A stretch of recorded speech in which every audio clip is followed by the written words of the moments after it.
नमस्कार, ये है आवाज एट 9। आपके साथ मैं हूं विपिन भट्ट। ढेर सारी खबरें। सेंसेक्स की ऊंची छलांग से बीएसई में मना जश्न, तो कमोडिटीज में ऑप्शन ट्रेडिंग को सेबी की हरी झंडी। दिल्ली में मोदी लहर, तो केजरीवाल पर टूटा कहर। और कल से 25,000 में छू लीजिए आसमान। नमस्कार, तो एक बार फिर आपको लेकर चलते हैं खबरों के एक बड़े संसार में, लेकिन सबसे पहले आपको दिखाते हैं इस वक्त की हेडलाइन। नए शिखर पर सेंसेक्स 30,000 के ऊपर बंद होने में कामयाब। बीएसई में केक काटकर मनाया गया जश्न। निफ्टी की रफ्तार भी जारी। सेबी ने दी कमोडिटीज में ऑप्शन ट्रेडिंग को हरी झंडी। ई वॉलेट के जरिए म्यूचुअल फंड में निवेश को भी मिली मंजूरी। एक्सिस बैंक के नतीजे उम्मीद से बेहतर, अनुमान से कम घटा मुनाफा। एनपीए में भी सुधार। बैंक ने किया 5 रुपये प्रति शेयर के डिविडेंड का ऐलान। जल्द बढ़ सकती है कर्ज की दरें। एचडीएफसी बैंक के सीईओ आदित्य पुरी ने निवेशकों को दिया भरोसा, आने वाले हैं बैंकों के अच्छे दिन।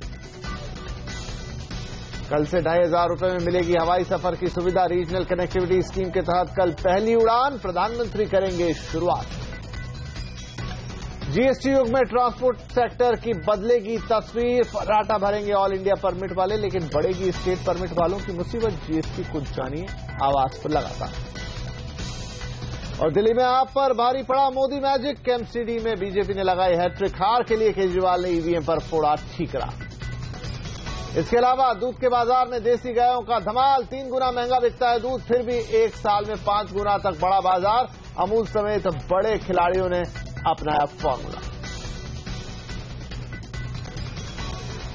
शुरुआत एक ऐसी खबर के साथ जो कईयों का सपना पूरा कर देगी। क्यों? क्योंकि कल से आप सिर्फ 2,500 रुपए में हवाई सफर का मजा ले सकेंगे। कल प्रधानमंत्री नरेंद्र मोदी देश की पहली रीजनल फ्लाइट के टेक ऑफ को हरी झंडी दिखाएंगे। ये उड़ान शिमला से दिल्ली के बीच होगी। इस खबर पर और बातचीत करने के लिए अब हमारे साथ जुड़ गए हमारे संवाददाता रोहन सिंह। तो रोहन, ये तो एक फ्लाइट है, लेकिन इसके अलावा कल से कुछ और सेवाएं भी शुरू हो रही हैं, उनका डिटेल बताएं, और साथ में कि क्या है ये पूरी योजना।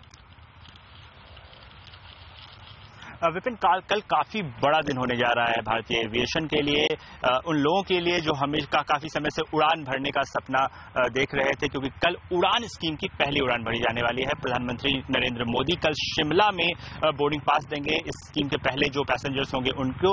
और स्कीम ये कहती है कि 2,500 रुपए में 500 किलोमीटर तक की यात्रा एक आम आदमी कर पाएगा। और जो खासतौर पर जो छोटे शहर हैं उनको जो है हवाई यातायात से जोड़ा जाएगा। लेकिन शिमला से जो दिल्ली उड़ान भरने जा रहे हैं उनके लिए अच्छी खबर यह है कि उन्हें 2,500 रुपए भी नहीं देने पड़ेंगे। जो पहली फ्लाइट की जो किराया है वो 2,036 रुपया रखा गया है, यानी कि 2,500 से ज्यादा किसी कीमत पे नहीं हो सकता, लेकिन उससे कम जरूर हो सकता है। तो 2,000 रुपए में शिमला से दिल्ली कल लोग आ रहे हैं। कल प्रधानमंत्री नरेंद्र मोदी शिमला से दिल्ली की फ्लाइट का तो लॉन्च करेंगे ही। इसके अलावा नांदेड़ से हैदराबाद और कडप्पा से हैदराबाद जो रूट है उनकी जो फ्लाइट्स है उनको भी हरी झंडी दिखाएंगे वीडियो कॉन्फ्रेंसिंग के जरिए। और खासतौर पे ये महत्वपूर्ण कल का दिन इसलिए है क्योंकि करीब 128 रूट का चयन किया गया है पहले राउंड में उड़ान की, जो कि 70 ऐसे एयरपोर्ट्स को जोड़ेंगे जो छोटे शहरों में है। और उनमें से 30 तो ऐसे एयरपोर्ट्स हैं जहां आज से पहले एक भी बार कोई फ्लाइट गई ही नहीं। तो इसलिए कल का दिन महत्वपूर्ण होने जा रहा है। और अगले कुछ महीनों में हम देखेंगे एक एक करके कई सारे छोटे छोटे शहरों में उड़ान स्कीम भरी जाएगी। लेकिन इसमें एक बात महत्वपूर्ण जरूर है, जैसे जो कल की फ्लाइट शिमला की देखने को मिल रही है कि हालांकि कुछ लोग जो है आधी सीटों पर ही यह स्कीम लागू होती है, तो कुछ लोग तो भले ही 2,000 रुपए में यात्रा कर पाएंगे, लेकिन जो बाकी लोग हैं उनको महंगा पड़ने जा रहा है, क्योंकि जो बाकी की जो आधी सीटें बिकी है वो लगभग 13,000 से 19,000 के बीच बिकी है। तो एक तरफ तो काफी सस्ता पड़ने जा रहा है जो लोग पहले बुकिंग करा लेंगे, लेकिन अगर आप लेट से बुकिंग कराते हैं तो यही स्कीम आपको महंगी भी पड़ सकती है। जी रोहन, बहुत शुक्रिया। तो कल वाकई इंडियन एविएशन के लिए बड़ा दिन, क्योंकि कल से रीजनल कनेक्टिविटी की पहली उड़ान होने जा रही है और यह सस्ते सफर की शुरुआत होगी, जहां 2,500 रुपए में मिलेगा एयर टिकट। और अब बात बाजार की, जहां सेंसेक्स ने आज नया रिकॉर्ड बनाया है।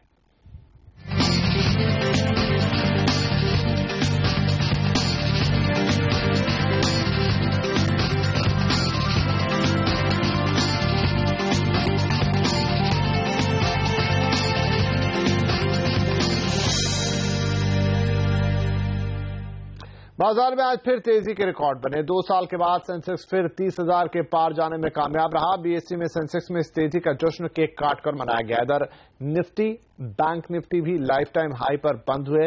अंत में सेंसेक्स 190 पॉइंट और निफ्टी 9,350 के ऊपर बंद होने में कामयाब रहा। तो आज बाजार के किन सेक्टर्स में एक्शन दिखा है, इस पर बातचीत करने के लिए अब हमारे साथ जुड़ गई हमारी सहयोगी हजदा सावंत। हजदा, बाजार में लगातार धमाल जारी है। आज तो देखिए हम देख भी रहे हैं कि निफ्टी में एक बड़ा भारी माफ कीजिए सेंसेक्स में यानी बीएसई में एक बड़ा भारी केक काटा गया, जश्न मनाया गया, गुब्बारे उड़ाए गए।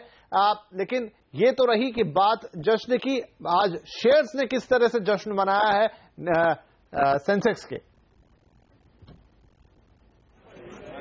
आज की तेजी में बड़ा हाथ एफएमसीजी का रहा है। आईटीसी, एचयूएल जैसे काउंटर्स में हमने देखा काफी खरीदारी बनती हुई दिखाई दी। मिड कैप्स में मैरिको जैसे शेयर भी थे जिनकी ओर से काफी साथ मिला है। वहीं ऑटो में अच्छी रफ्तार देखने को मिली। एमएनएम के लिए एक बढ़िया सत्र, 3.5% का उछाल। मारुति के नंबर्स कल आएंगे और बेहतर क्वार्टर की उम्मीद में यहां पर लोगों ने आज कुछ खरीदारी की। 1% ऊपर था ये काउंटर। टाटा मोटर्स के डीवीआर में भी जमकर खरीदारी हुई। बैंक्स में छोटे बैंकों में आंध्रा, पीएनबी जैसे काउंटर्स में तेजी बनती हुई दिखाई दी। आईडीएफसी के नंबर्स के बाद 3% का उछाल इस स्टॉक में भी नजर आया और इंडेक्स को सहारा मिला है हिंडाल्को, एचडीएफसी और येस बैंक जैसे शेयरों की ओर से। हालांकि टेक्नोलॉजी में आज हमने देखा मुनाफा वसूली हावी होती हुई दिखाई दी। विप्रो का गाइडेंस नरम था तो अंत में वो स्टॉक गिरकर टिका, लेकिन एक बड़ा फैक्टर है आज टेक की गिरावट में, वो है रुपए की मजबूती जो 64 के आसपास आ चुका है डॉलर के सामने। मिड कैप शेयरों में ऐसे वो तमाम काउंटर्स पिटे जिनमें हाल फिलहाल में काफी तेजी बनती दिखाई दी। इसमें जो सबसे ज्यादा पिटने वाले शेयर थे उसमें अडानी एंटरप्राइजेस शामिल है, एआरएसएस इंफ्रा, डेल्टा कॉर्प जैसे काउंटर्स शामिल रहे। जी शुक्रिया। तो ये रही आज बाजार में धमा चौकड़ी। इधर जानकार बाजार में तेजी जारी रहने की उम्मीद जता रहे हैं। मार्केट एक्सपर्ट सुदीप बंदोपाध्याय का कहना है कि बाजार के लिए अभी सभी फैक्टर्स अच्छे हैं, इसलिए अभी किसी बड़ी गिरावट की आशंका नहीं। ओवरऑल हम लोगों को लगता है कि यहां से भी मार्केट में अपवर्ड मोमेंटम जारी रहेगा और जब तक ऐसा कोई ग्लोबल इवेंट नहीं होता है जिससे कि अचानक कोई लिक्विडिटी में कोई प्रॉब्लम आता है, तब तक हम लोगों को लग रहा है कि मार्केट मोमेंटम पॉजिटिव रहेगा। कॉर्पोरेट रिजल्ट्स जहां पे ज्यादा उम्मीदें नहीं थी वो भी उम्मीद से बेहतर आ रहे हैं। सो सारे जो फैक्टर्स हैं मार्केट के फेवर्स में है। तो आज बाजार को जिस एक चीज ने मजबूती दी उनमें रुपया भी शामिल था, क्योंकि रुपए ने आज पूरे बाजार को चौंका दिया। करीब आधे % की मजबूती के साथ रुपया 20 महीने के रिकॉर्ड स्तर पर चला गया। $1 की कीमत 64 रुपए के भी नीचे गई। दरअसल डॉलर में कमजोरी है, वहीं शेयर बाजार में आई तेजी से रुपए को दोहरा सपोर्ट मिला। इस साल जनवरी से अब तक रुपए में 5.5% से ज्यादा की मजबूती आ चुकी है। वहीं सेंसेक्स में इस साल करीब 13% की तेजी हम देख चुके हैं, जबकि डॉलर इंडेक्स इस साल का निचला स्तर छू चुका है। रुपए की मजबूती को लेकर जाने माने एक्सपर्ट और gloom broom and doom report के मार्क फाबर का मानना है कि राजन और उर्जित पटेल ने गिरते रुपए को संभालने के लिए अच्छा काम किया। उन्होंने कहा कि भारत को स्थिर और मजबूत करेंसी का फायदा मिलेगा। I think central banks in emerging economies, such as India, as an example, are much more responsible and much better educated about the perils of money printing. And I think Mr. Rajan and Mr. Patel have done a very good job so far in stabilizing the rupee. If you have a steady currency, a strong currency, you have money coming from overseas looking for investments in India. अब बढ़ेंगे आज की एक और महत्वपूर्ण खबर की तरफ, और वो ये है कि कमोडिटीज में ऑप्शन ट्रेडिंग का रास्ता साफ हो गया। एसएबी ने आज हुई बोर्ड मीटिंग में कंज्यूमर और निवेशकों से जुड़े तमाम फैसले लिए। इनमें ई वॉलेट के जरिए म्यूचुअल फंड में निवेश बढ़ाने वाला फैसला भी शामिल है। We allowed instant access facility to mutual funds, and with a ceiling of up to 50,000 per scheme per day, it will be allowed instant access facility to the investors in mutual fund. This will also be allowed through a tie-up with the payment banks and also through e-wallets, allowing options in commodity derivatives market. So this has been approved today. तो सेबी की इस बैठक में और भी कई अहम फैसले लिए गए। इन फैसलों का क्या असर होगा, इसको विस्तार से बता रहे हैं हमारे बैंकिंग एडिटर प्रदीप पंड्या।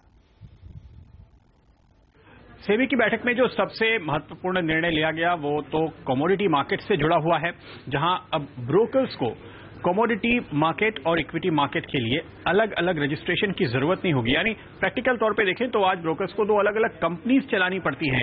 एक सब्सिडरी जो कमोडिटी में निवेश करे या कमोडिटी की ब्रोकिंग करे, और दूसरी सब्सिडरी जो इक्विटी की ब्रोकिंग करे। अब ये इंटीग्रेटेड लाइसेंस से एक ही कंपनी को लाइसेंस मिलेगा और उनको काफी हद तक आसानी होगी, कंप्लायंस कॉस्ट कम होती हुई नजर आएगी, ऐसा मानना है यहां पर सेबी का। और साथ ही फंड्स का भी इस्तेमाल ज्यादा छूट से किया जा सकेगा, तो कुल मिलाकर फंडिंग रिक्वायरमेंट भी उनकी कम होगी, ऐसी उम्मीद सेबी चेयरमैन ने जताई है अपनी प्रेस कॉन्फ्रेंस में इस बोर्ड मीटिंग के बाद। और इसके साथ ही कमोडिटी में डेरिवेटिव्स में ऑप्शंस में ट्रेडिंग की शुरुआत को भी मंजूरी मिली है। और ये जो ऑप्शंस होंगे वो इक्विटी की तरह नहीं होंगे, अलग होंगे, वहां पर डिलीवरी से सेटलमेंट होगा, ये बात भी साफ कही गई है।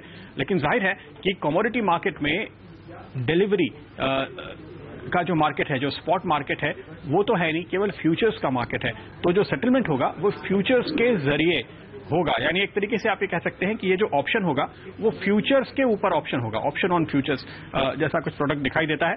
इसके डिटेल्स हमारे सामने धीरे धीरे आएंगे। लेकिन इसके अलावा जो खास बातें आम लोगों के महत्व की हैं, म्यूचुअल फंड्स के लिए थोड़ी सी कुछ टाइटनिंग की गई है, हम कह सकते हैं, क्योंकि ऑनलाइन इंस्टेंट विड्रॉवल की जो फैसिलिटी है उसकी लिमिट 50,000 रुपए कर दी गई है। लिक्विड फंड के अलावा कोई और फंड ये फैसिलिटी नहीं देगा। अगर आज देते हैं तो महीने भर के अंदर बंद करना पड़ेगा, और अगर आपकी लिमिट 50,000 से ज्यादा है तो फंड को वो लिमिट भी घटानी पड़ेगी। एक और बात जिसका इंतजार था कि वॉलेट के जरिए निवेश की बात, और पेमेंट बैंक्स जो नए आए हैं या जो ई वॉलेट कंपनियां हैं, उनको लगता है कि म्यूचुअल फंड में निवेश एक तरीके से म्यूचुअल फंड की मार्केटिंग वो कर सकते हैं, लेकिन उस पर काफी रिस्ट्रिक्शंस, काफी बंदिशें लगा दी गई हैं। हालांकि वॉलेट के जरिए आपको म्यूचुअल फंड निवेश एक सीमा के अंदर करने की इजाजत दे दी गई है, 50,000 रुपए पर इन्वेस्टर पर म्यूचुअल फंड। लेकिन जब पैसे विड्रॉ करेंगे तो वो वॉलेट में नहीं आएंगे, फिर वो बैंक अकाउंट में जाएंगे। और एक खास बात जो सेबी ने कही है कि किसी तरह का कैशबैक, कोई इंसेंटिव आप नहीं दे सकते कस्टमर को म्यूचुअल फंड में निवेश करने के लिए। तो वहां पर भी जो नियम है उनको थोड़ा सख्त प्रिस्क्राइब किया गया है। और अब हम बात करेंगे जीएसटी की। जीएसटी युग में ऑल इंडिया परमिट वाले ट्रांसपोर्टरों को फायदा होगा, लेकिन स्टेट परमिट वालों को नुकसान उठाना पड़ सकता है। देखिए, जीएसटी लागू होने के बाद देश में सामान ट्रांसपोर्ट के तौर तरीके किस तरह से बदल जाएंगे, हमारी इस खास जीएसटी सीरीज में।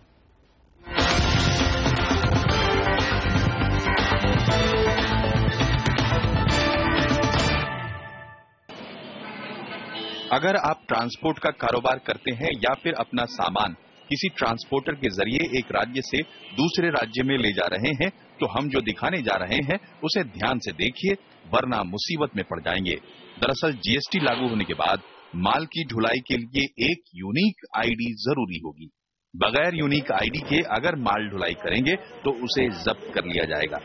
ये यूनिक आईडी माल ढुलाई करने वाली गाड़ी के ड्राइवर के पास होनी चाहिए। यूनिक आईडी तो आपको एक ही बार जनरेट करना पड़ेगा। अगर आप कश्मीर से ये मान के चल रहे हैं कि मुझे तमिलनाडु ही जाना है, तो तमिलनाडु का एक बार उसने दे दिया कि भाई मैं कश्मीर से तमिलनाडु माल ले जा रहा हूं, तो वो यूनिक आईडी पूरे देश में चलेगा, और वो यूनिक आईडी जीएसटीएन के सिस्टम से जनरेटेड है। अगर ट्रांसपोर्टर को सामान किसी ऐसे राज्य में ले जाना है जहां की उसके पास परमिट नहीं है, तो उसे न सिर्फ दूसरे राज्य की परमिट वाले ट्रांसपोर्टर को ढूंढना होगा, बल्कि जैसे ही सामान दूसरी गाड़ी में लोड होगा उसे आईडी भी बदलनी होगी, क्योंकि यूनिक आईडी में सामान की डिटेल्स के अलावा गाड़ी नंबर जैसी जानकारी भी होगी। इतना ही नहीं, गाड़ी खराब होने की स्थिति में अगर गाड़ी बदलते हैं तो भी यूनिक आईडी या तो बदलनी होगी या डिटेल्स बदलने होंगे। ये यूनिक आईडी ट्रांसपोर्टर या सामान भेजने वाला या फिर सामान मंगाने वाला जनरेट कर सकता है।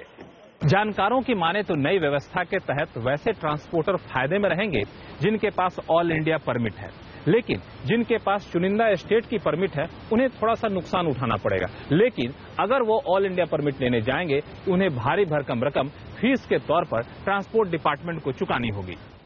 कुल मिलाकर जीएसटी युग में बगैर यूनिक आईडी के माल ढुलाई करना संभव नहीं होगा, क्योंकि हर ट्रांसपोर्ट अधिकारी के पास एक खास डिवाइस होगी। इसमें यूनिक आईडी डालने पर सामान और गाड़ी की पूरी डिटेल सामने आ जाएगी। इस तरह से इस डिवाइस के सहारे अधिकारी ये जांच कर सकते हैं कि ढुलाई किए जा रहे सामान पर टैक्स दिया गया है या नहीं। लक्ष्मण रॉय, दिल्ली। दिल्ली ने चली है दूर की कौड़ी, होगी गूंज हर जगह, कहीं ज्यादा कहीं थोड़ी। जो जीएसटी बदलने जा रहा है आपकी जिंदगी, उसे जानना है जरूरी। जीएसटी को जानिए सिर्फ सीएनबीसी आवाज पर लगातार।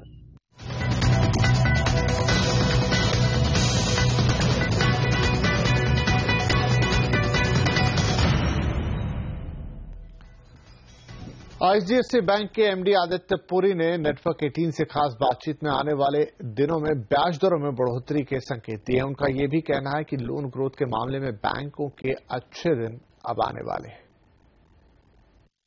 I do believe that there will be some increase in the cost, but not earlier than about 6 months, and then also not an exponential increase, maybe 25 basis points, as demand picks up and the liquidity reduces. So today actually there's a mispricing of assets because of the tremendous amount of liquidity in the system.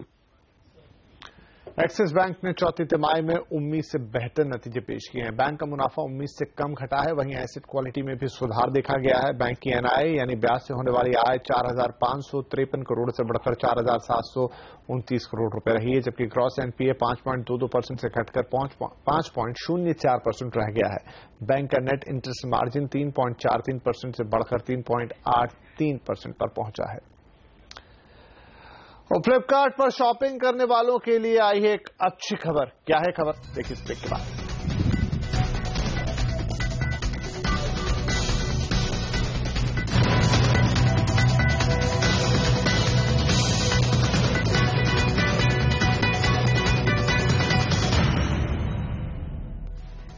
क्या आप जानते हैं कि देसी गायों का दूध भैंस और विदेशी नस्ल की गाय के दूध से ज्यादा सेहतमंद होता है? जी हां, यही वजह है कि एक साल में देसी गाय के दूध का बाजार 5 गुना तक बढ़ गया और डेयरी सेक्टर के बड़े बड़े खिलाड़ी इस मार्केट में आ चुके हैं।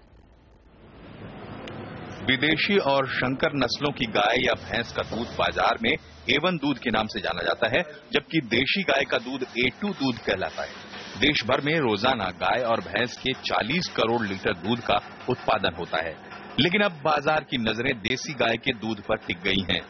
एक साल में ये बाजार 5 गुना बढ़ा हुआ है। पिछले साल रोजाना 8 से 9 लाख लीटर A2 दूध की मांग थी, जो इस साल बढ़कर 40 से 45 लाख लीटर रोजाना हो गई है। इस दूध को 70-80 रुपए लीटर यानी 3 गुना रेट भी मिल रहा है। वजह यह है कि इस दूध में विटामिन ए की मात्रा ज्यादा होती है और कोलेस्ट्रॉल की मात्रा भी कम रहती है। प्रोक्योरमेंट ग्रोथ बहुत बढ़िया तरीके से बढ़ रहा है। मेरे हिसाब से तो 500% से ज्यादा बढ़ रहा है और उसकी कॉस्ट भी, पहले 20 रुपये कोई दूध नहीं लेता था गाय का, अब 17 रुपये से 150 रुपये तक देसी गाय का ऑर्गेनिक मिल्क भी बिकता है। उसके घी की बात करें तो पहले कोई घी खाता नहीं था, अब 1500, 2000, 2500 रुपये तक देसी गाय का दूध बिकता है। तो यही वजह है, फार्मर्स पे अवेयरनेस आई है क्योंकि भाव अच्छा मिलता है। तेजी का आलम यह है कि देश का सबसे बड़ा दूध उत्पादक ब्रांड अमूल भी देसी गाय के दूध के बाजार में उतरने को मजबूर हुआ है। आज के पढ़े लिखा युवा लोग, मैंने देखा उन्होंने अपना एक शहर के पास में 20, 25, 30, 50, 100 गाय का फार्म खोलते हैं और फिर उसको चिल करके पैक करके एक छोटे से एरिया में बेचते हैं, जो बहुत अच्छी बात है। थोड़ा प्राइस नेचुरली जब इतना एक्सक्लूसिव सर्विस देंगे, अच्छा दूध देंगे, तो प्राइस उनका जनरली जो नॉर्मल पाउच दूध से 20-25 रुपए, 30 रुपए लीटर ज्यादा होता है। पर ऐसे काफी आपको मिलेंगे, चाहे आप गुड़गांव में चले जाइए, चाहे आप दिल्ली में चले जाइए, चाहे बॉम्बे में चले, तो अच्छे ब्रांड आ रहे हैं। अमूल के अलावा मुंबई में पारसी डेयरी, अहमदाबाद में पथमेड़ा डेयरी जैसी कई प्राइवेट डेयरी और छोटे छोटे फॉर्म्स और स्टार्टअप्स भी देसी दूध के इस मार्केट में अपना पांव जमाने में लगे हैं।